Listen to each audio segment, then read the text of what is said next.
की तस्वीर पर हम विस्तार से करेंगे चर्चा, लेकिन उससे पहले आपको सीधा लखनऊ लेकर चलते हैं, जहां मुख्यमंत्री योगी पहुंचे हुए हैं। क्या कुछ कह रहे सुनते हैं। भारत की वैदिक कालखंड से लेकर के अब तक की सभ्यता और संस्कृति की अनेक महत्वपूर्ण घटनाओं की और इसकी आजादी की अनेक घटनाओं की भूमि उत्तर प्रदेश है। और उस उत्तर प्रदेश में इस महत्वपूर्ण कार्यक्रम के साथ जुड़ने का आप सबको अवसर प्राप्त हुआ है। ये सचमुच आपके जीवन की एक अद्भुत घटना है, उल्लेखनीय घटना है, क्योंकि आपको नजदीक से उत्तर प्रदेश को देखने का अवसर प्राप्त हो रहा है। उत्तर प्रदेश जो आज विकास के मानक में देश के सामने विकास का एक अग्रणी राज्य बनकर के उभर रहा है,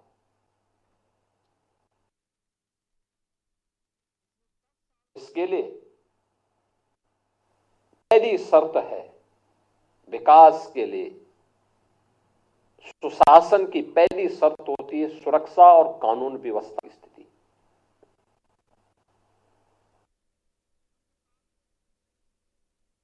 अगर उग्रवाद है, आतंकवाद है, उपद्रव है, दंगे फसाद हैं, तो विकास नहीं हो सकता,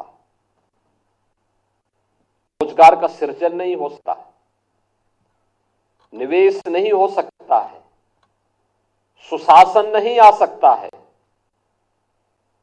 इसकी पहली शर्त है सुरक्षा और कानून का राज। कानून का हम पालन करें, कानून हमें संरक्षण देगा।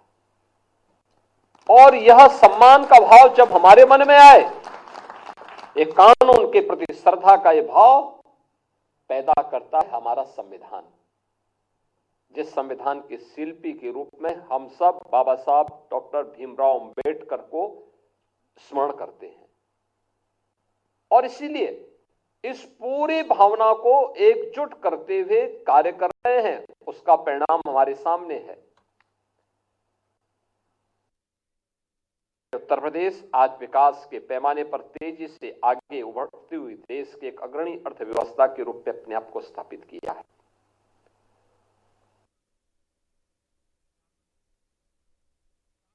उत्तर प्रदेश का संबंध आपके इन राज्यों से बहुत नजदीक से है। याद करिए, छत्तीसगढ़ भगवान राम का निहाल है, चित्रकूट वनवास के कालखंड में उत्तर प्रदेश और मध्य प्रदेश का यह जंक्शन है। भगवान राम ने वनवास कालखंड का सर्वाधिक समय यहीं व्यतीत किया। मां जानकी जयपुर से है, बिहार और नेपाल के बीच में पड़ता है।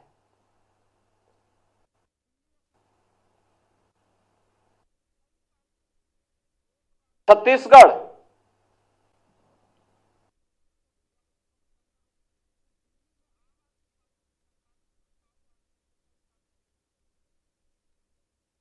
बाबा धाम के लिए जाना जाता है, पवित्र भूमि है, पावन धाम है। उड़ीसा बाबा जगन्नाथ यानी जगन्नाथ भगवान का पावन धाम है, जगन्नाथपुरी है।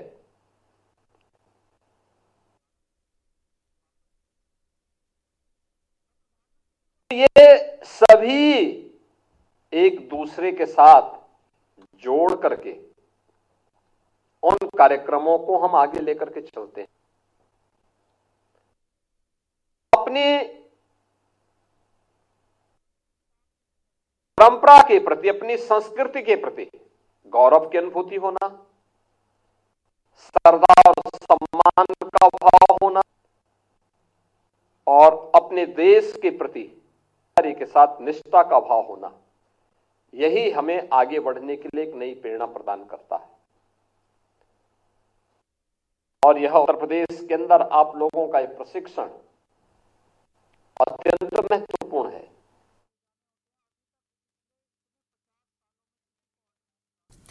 तो आप सुन रहे थे मुख्यमंत्री योगी आदित्यनाथ को, और अब सीधा आपको दिल्ली से हम तस्वीरें दिखाएंगे जहां पर आपसे अरविंद केजरीवाल क्या कह रहे हैं, सुन लेते हैं। दोस्त अधिकारियों का है, जब डबल बेंच से स्टे कर आए हैं आप, में सब लिखा हुआ है। और लाल डोरा को एक्सटेंड करने का, उसकी एक्सटेंशन का उन्होंने वादा किया था। 2041 का दिल्ली का मास्टर प्लान आज भी इंतजार कर रहा है, जिसकी वजह से दिल्ली का विकास पूरी तरह से रुक गया है। उसको नोटिफाई क्यों नहीं किया जा रहा? केंद्र सरकार उसका नोटिफिकेशन क्यों नहीं कर रही? दिल्ली मास्टर प्लान 2041 अभी तक क्यों नहीं नोटिफाई किया गया, जिसकी वजह से पूरी दिल्ली का विकास रुक गया है। तो मैं प्रधानमंत्री जी से कहना चाहता हूं कि हमको गाली दे लो। 38 मिनट में से 29 मिनट आपने गाली दी, अगली बार 25 मिनट दे लेना, बाकी 4 मिनट में ये मुद्दों पे बता देना कि इन मुद्दों पे आपको क्या कहना है। लैंड पूलिंग पॉलिसी 2018 में इसकी नोटिफिकेशन हुई थी, अभी तक इसको लागू नहीं किया। अगर ये लैंड पूलिंग पॉलिसी लागू हो जाती तो द्वारका जैसी कई सारी छोटी छोटी सब सिटी पूरे दिल्ली के अंदर बन जाती और लोग कच्ची कॉलोनियों से जो परेशान हो रहे हैं, कच्ची कॉलोनियां दिल्ली के अंदर बननी बंद हो जाती। लेकिन लैंड पूलिंग पॉलिसी इन्होंने अभी तक इंप्लीमेंट नहीं की। पता नहीं क्या कर रही है केंद्र सरकार, दिल्ली के साथ इस तरह का रवैया क्यों है केंद्र सरकार? उनकी हिम्मत कैसे हो जाती है हर 5 साल में आके वोट मांगने की?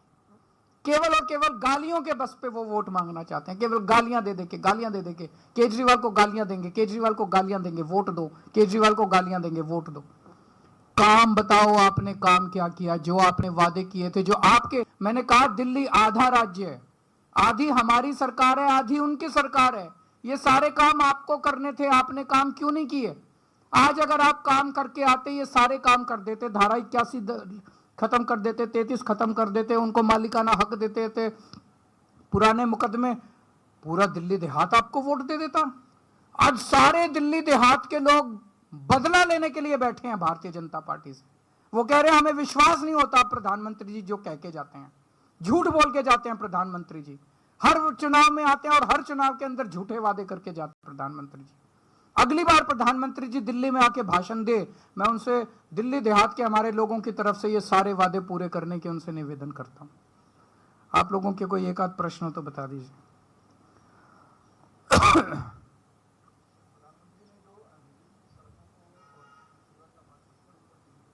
हाँ, सीवर करेंगे, साफ करे हैं, साफ काफी साफ करे हैं।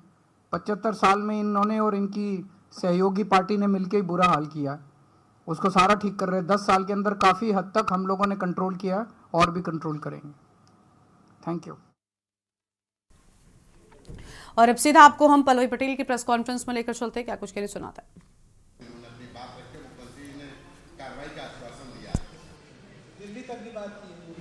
देखिए, मैं इसमें बहुत ज्यादा तो नहीं कहूंगी, लेकिन मैंने कुछ दिन पहले आप लोग के मार्फत ही एक इंटरव्यू सुना था जिसमें वो स्वयं कह रहे थे कि अगर वहां जाएंगे तो जूता लात करेंगे, थप्पड़ अप्पड़ पड़ेंगे और बात खत्म हो जाएगी। तो अब बाकी क्या है वो आप उन्हीं से पूछ लीजिएगा उनके साथ क्या हुआ है।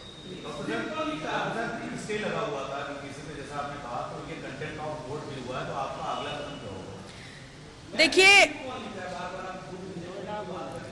मैंने इतना स्पेसिफिक बताया, नोएडा से है स्क्रिप्ट राइटर, बाकी थोड़ी छानबीन आप लोग भी कर लीजिए। मैंने इतने डेटा फैक्ट्स फिगर्स आपको दिए हैं।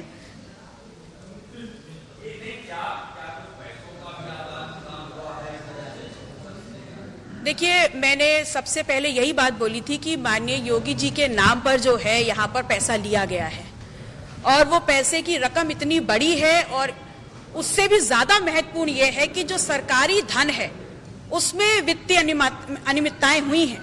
Almost an average of more than 50 crore per year is an extra load on the government funds. तो सबसे पहले इन चीजों की जांच होनी चाहिए। नहीं, संपत्ति की नहीं, गवर्नमेंट फंड से जो पैसा निकल रहा है इस फ्रॉडियल नियमाविरुद्ध प्रमोशन से, उसकी जांच करा लीजिए। आशीष पटेल भी इसमें इस सरकार के अधिकारी का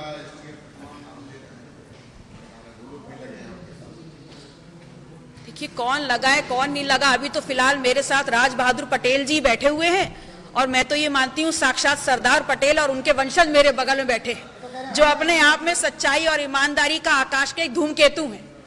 और अगर ऐसे व्यक्ति झूठ बोल करके सरदार पटेल के पास भी जाएंगे तो सरदार पटेल भी वहां से उनको दुत्कार देंगे।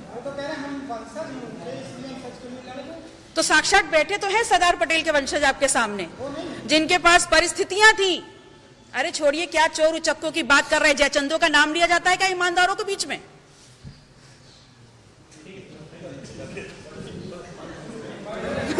मुझे पता था आप लोग।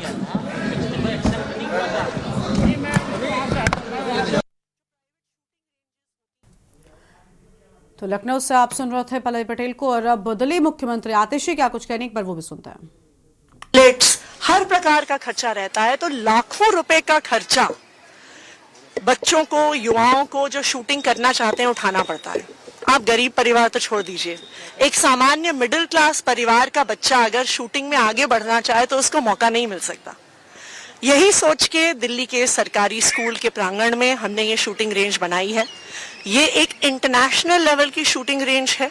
10 मीटर्स की ये शूटिंग रेंज है, 15 इसमें लेन्स हैं, professional pistols, air rifles, electronic targets. जिस लेवल पर इंटरनेशनल शूटिंग होती है उसी लेवल पे ये इंटरनेशनल लेवल पर हमारी ये शूटिंग रेंज बनाई गई है। और हम ये उम्मीद करते हैं कि शूटिंग रेंज के माध्यम से दिल्ली के बच्चे आगे जाके भारत का नाम रोशन करेंगे और शूटिंग में भारत के लिए ओलंपिक में गोल्ड जरूर लेके आएंगे। मेट्रो RRTS का भी आज जो है ये फाउंडेशन करा गया। मैं सभी दिल्ली वालों को बधाई देना चाहूंगी। आज दिल्ली के लिए बहुत बड़ा दिन है कि पब्लिक ट्रांसपोर्ट के क्षेत्र में दिल्ली सरकार और केंद्र सरकार की साझेदारी से आज RRTS के पहले स्ट्रेच का दिल्ली में जो आ रहा है उसका उद्घाटन हुआ है। साहिबाबाद से दिल्ली का न्यू अशोक नगर का ये स्ट्रेच है जिसकी आज से शुरुआत हुई है।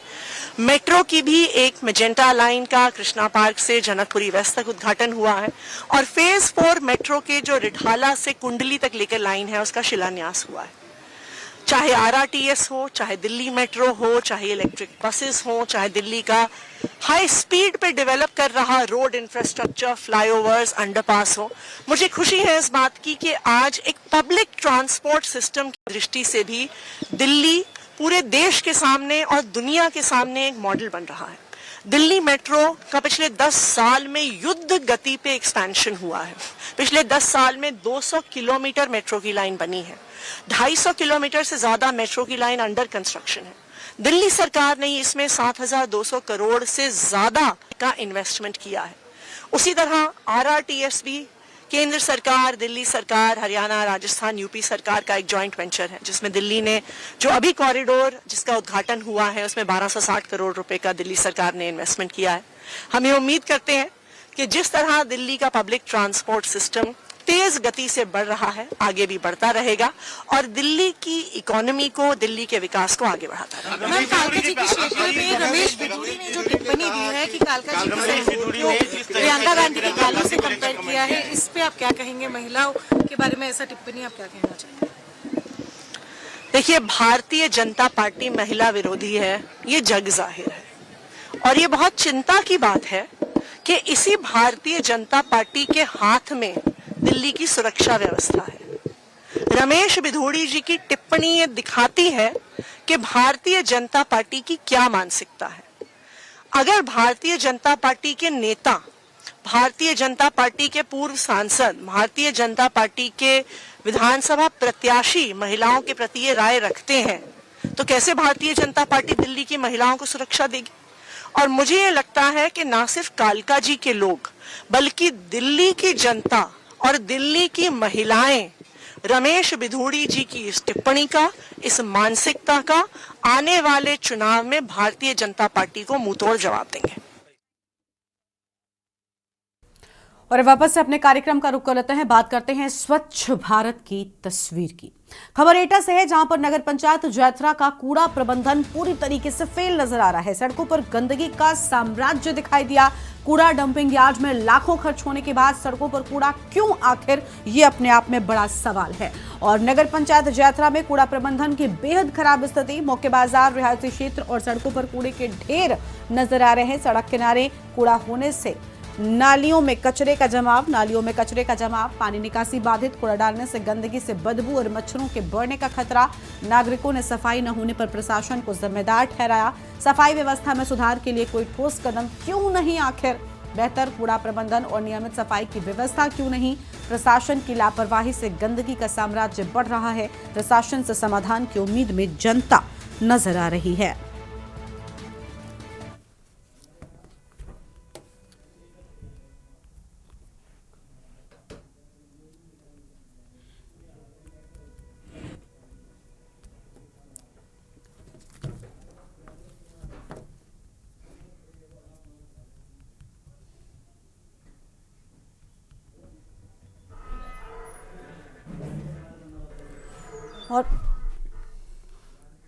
और इसी खबर पर बातचीत के लिए हमारे साथ में हमारे संवाददाता ज्ञानेश जुड़ चुके हैं। उनका रुख कर लेते हैं। ज्ञानेश, नगर पंचायत जैथरा में कूड़ा प्रबंधन पूरी तरीके से फेल नजर आ रहा है। चारों तरफ नजर उठाने पर गंदगी का साम्राज्य दिखाई देता है। ऐसा क्यों? जिम्मेदार आखिर आंखें मूंदे क्यों बैठे हुए हैं? जी बिल्कुल गर्मा जी, आपको बता दूं ये पूरा मामला नगर पंचायत जैथरा का है, जहां पर कूड़ा प्रबंधन बिल्कुल तरह से बिल्कुल फेल है। जब कूड़ा डंपिंग यार्ड होते हुए भी तब भी कूड़ा यानी मतलब वहां पे उस जगह नहीं डाला जा रहा है और यानी ये सड़कों पर ये डाला जा रहा है, तो ये समझ में आता है कि बिल्कुल कूड़ा प्रबंधन जैथरा नगर पंचायत का बिल्कुल फेल है। हालांकि इस पर यानी ग्रामीण बिल्कुल नाराज नजर आ रहे हैं। ग्रामीणों ने इसको यानी बिल्कुल पूरी तरह से इनको साफ सफाई के लिए और मतलब गुहार लगाई है। लेकिन हालांकि सबसे बड़ी बात है कि अगर यानी इतना यानी पैसा आने के बाद और कूड़ा मतलब डंपिंग यार्ड बनने के बाद भी और इस पर सड़कों पर कूड़ा क्यों डाला जा रहा है? आखिर इस अधिकारी इस ओर क्यों नहीं ध्यान दे रहे हैं? लेकिन इस पर अधिकारी से बात की गई, ईओ नगर पंचायत जैथरा से बात की गई, तो लेकिन वो तो अपने मुकरते नजर आए। लेकिन सबसे बड़ी बात है कि अगर यानी इस पर मुकरते नजर आ रहे हैं तो हालांकि इस पर क्यों नहीं कार्रवाई की गई? आखिर यानी उस ओर क्यों नहीं ध्यान दिया जा रहा जहां पर यानी मच्छरों और बीमारियों का मतलब बोलबाला है? आखिर इस पर यानी कूड़ा प्रबंधन यानी अब पूरी तरह से फेल जैथरा का नजर आ रहा है। जी बिल्कुल, लोग भी शिकायत कर रहे हैं, चाहे मुख्य बाजार हो चाहे रिहायशी इलाका हो, हर जगह पर कूड़े के चलते जो नालियों में जमाव हो गया है, इसके चलते निकासी भी बाधित हो रही है। तो क्या अब इसके लिए जब लगातार इस मुद्दे को उठाया जा रहा है, जिम्मेदारों की ओर से पर्याप्त कदम उठाए जाएंगे? जिम्मेदार अगर इस पर जिम्मेदार यानी कदम उठाते तो अभी तक यानी मतलब कितने दिनों से ये कूड़ा डाला जा रहा है और डंपिंग यार्ड बना हुआ है, उस पर क्यों नहीं डाला जा रहा? तो आखिर जिम्मेदार इस पर यानी कदम उठाते तो क्यों नहीं यानी कार्रवाई करते? लेकिन हालांकि इस पर प्रशासन की बात की जाए तो प्रशासन, एडीएम प्रशासन से मैंने वार्तालाप करने की कोशिश की, तो एडीएम प्रशासन का साफ तौर पर कहना है कि अगर यानी ऐसी स्थिति पाई जाती है तो निश्चित तौर पर कार्रवाई की जाएगी।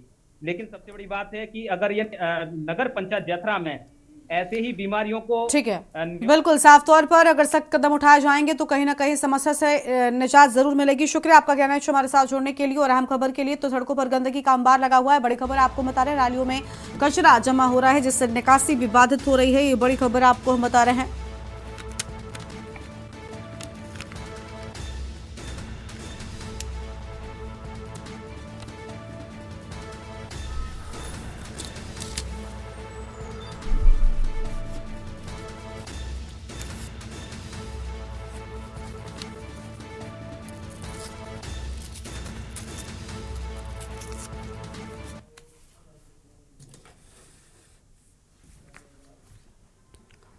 और अगली खबर आपको हम अयोध्या से बताते हैं, जहां पर 8 और 11 जनवरी को सीएम का दौरा। 8 को हैरिंगटनगंज पलिया में करेंगे जनसभा। मलकीपुर विधानसभा सीट को लेकर हुंकार भरेंगे। रिक्त चल रही विधानसभा सीट पर हो रहा उपचुनाव। बड़ी खबर आपको हम बता रहे हैं, जहां पर 11 को प्राण प्रतिष्ठा के वार्षिक उत्सव में शामिल होंगे। पूजा अर्चना के बाद अंगद टीले पर जनसभा करेंगे। ये बड़ी खबर आपको हम बता रहे हैं।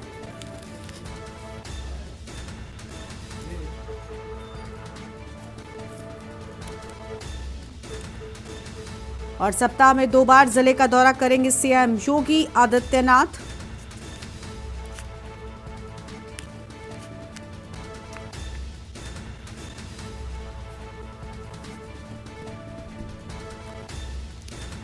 ये बड़ी जानकारी आपको हम बता रहे हैं।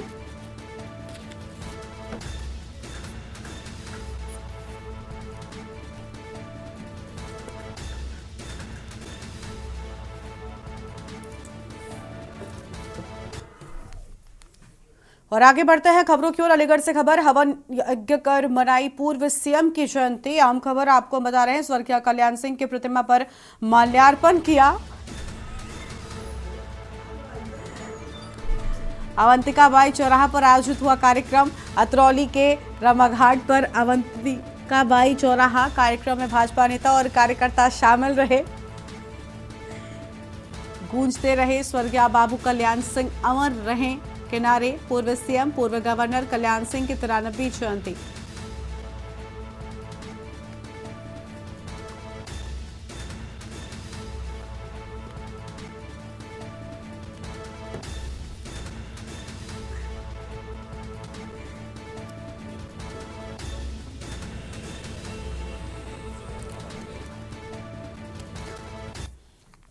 बटाला के कद साहिब गुरुद्वारा साहिब की संगत द्वारा गुरु गोविंद सिंह जी के जन्मदिन को समर्पित एक विशाल नगर कीर्तन निकाला गया, जिसमें सैकड़ों की संख्या में श्रद्धालु पहुंचे। नगर कीर्तन पंज प्यारे और गुरु ग्रंथ साहिब जी की देखरेख में निकाला गया। इस नगर कीर्तन में संगतों ने शब्द गान कर गुरु गोविंद सिंह जी की जयंती को बड़ी श्रद्धा और भाव से समर्पित किया। संगतों के द्वारा स्वागत भी इनका किया गया।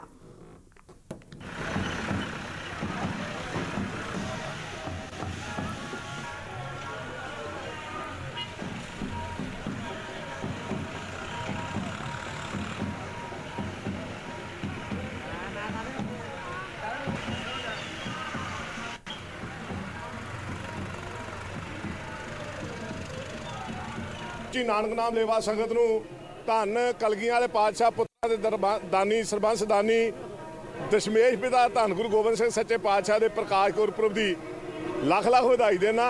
अज महान नगर कीर्तन धन गुरु गोबिंद सिंह महाराज के प्रकाश पुरब नूं समर्पित गुरुद्वारा कंध साहिब तो पंज प्यारिਆਂ की गवाही धन गुरु ग्रंथ साहिब की छत्र छाया हेठ आरंभ होया सी और ये ਵੱਖ-ਵੱਖ पड़ावां नूं तय करके शाम नूं गुरुद्वारा कंध साहिब की समाप्ति होनी है। कलगीधर पातशाह के बहुत वड्डे परोपकार ने, आओ उन्होंने याद करते हैं सीस झुकाइए धन गुरु ग्रंथ साहब नूं। उन्होंने हुक्म भी किया सी, आज्ञा भई अकाल की तबे चलाओ पंथ सब सीखण को हुक्म है। गुरु मान्यो ग्रंथ गुरु ग्रंथ साहब नूं मनिए, अमृतधारी होइए। मोगा के मेन बाजार में आज सुबह करीब 5 बजे के पैदल जा रहे व्यक्ति को अज्ञात वाहन ने टक्कर मार दी, जिससे उसकी मौके पर ही मौत हो गई। वाहन चालक घटना के बाद फरार हो गया। मृतक व्यक्ति की पहचान नहीं हो पाई है और पुलिस मामले की जांच कर रही है। समाजसेवी गुरुसेवक सिंह ने कहा कि उन्हें पुलिसकर्मी साहिब सिंह का फोन आया था, जिसमें सूचित किया गया कि मेन बाजार में एक व्यक्ति का शव पड़ा है। वो मौके पर पहुंचे तो देखा कि व्यक्ति का सिर कुचला हुआ था और उसके पास कोई पहचान पत्र नहीं था। शव को मोगा के सरकारी अस्पताल के शवगृह में रखवा दिया गया। जांच अधिकारी साहिब सिंह ने कहा कि किसी राहगीर ने सूचना दी कि मेन बाजार में एक शव पड़ा है। पुलिस जब मौके पर पहुंची तो पाया कि व्यक्ति का सिर कुचला हुआ था और उसे किसी अज्ञात वाहन ने टक्कर मारी थी। मृतक की पहचान नहीं हो पाई और पुलिस जांच कर रही है। ਇਹ ਡੈਡ ਬੋਡੀ ਸਾਨੂੰ ਗੁਰਦੁਆਰਾ ਘੋਲੀ ਵਾਲਿਆਂ ਦੇ ਕੋਲੋਂ ਮਿਲੀ।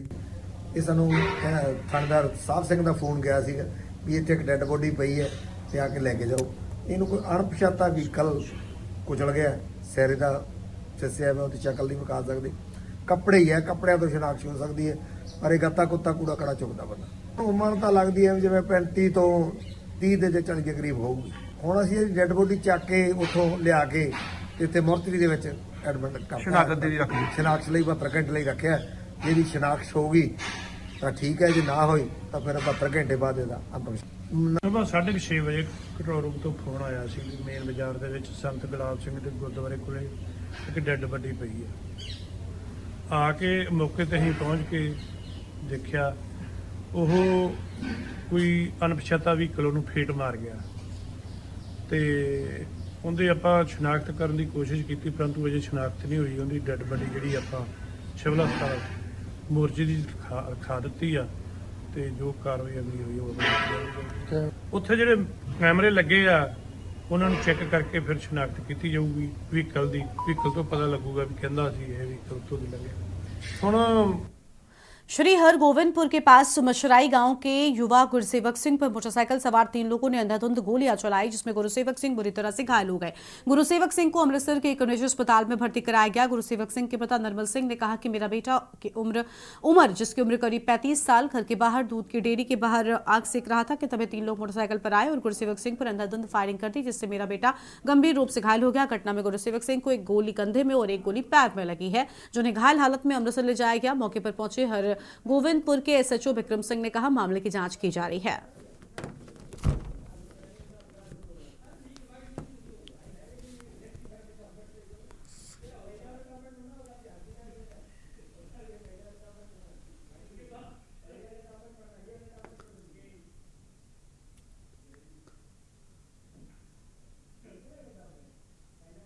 ਕਰੀਬ 6-5-7 ਤੇ ਫੋਨ ਆਇਆ ਜੀ ਕਿ ਇੱਥੇ ਮਚਰਾਵਾਂ ਪਿੰਡ ਦੇ ਵਿੱਚ ਗੋਰਾ ਹੈ ਮੁੰਡਾ, ਗੁਰਸੇਵਕ ਸਿੰਘ ਦਾ ਨਾਮ, ਇਹਦੇ ਗੋਲੀਆਂ ਮਾਰ ਕੇ ਚਲੇ ਗਏ ਨੇ। ਕੋਈ ਘੁਮਾਣਾ ਵਾਲੀ ਸਾਈਡ ਨੂੰ 3 ਮੋਟਰਸਾਈਕਲ ਤੇ ਨੌਜਵਾਨ ਸੀਗੇ ਜੀ। ਉਹ ਫਾਇਰ ਕਰਕੇ ਘੁਮਾਣਾ ਵਾਲੀ ਸਾਈਡ ਨੂੰ ਚਲੇ ਗਏ ਨੇ। ਕਿੰਨੇ ਰਾਉਂਡ ਫਾਇਰਿੰਗ ਹੋਈ ਆ? ਸਾਨੂੰ 5 ਰੌਂਦ ਮਿਲੇ ਨੇ, ਦੈਨ ਉਹਦੇ 2 ਰੌਂਦ ਲੱਗੇ ਨੇ, ਇੱਕ ਮੋਢੇ ਵਿੱਚ ਗੋਲੀ ਲੱਗੀ ਹੈ ਤੇ ਇੱਕ ਲੱਤ ਤੇ ਲੱਗੀ ਹੈ। ਤੇ ਕਿੱਥੇ ਉਹਨਾਂ ਨੂੰ ਭੇਜਿਆ ਗਿਆ?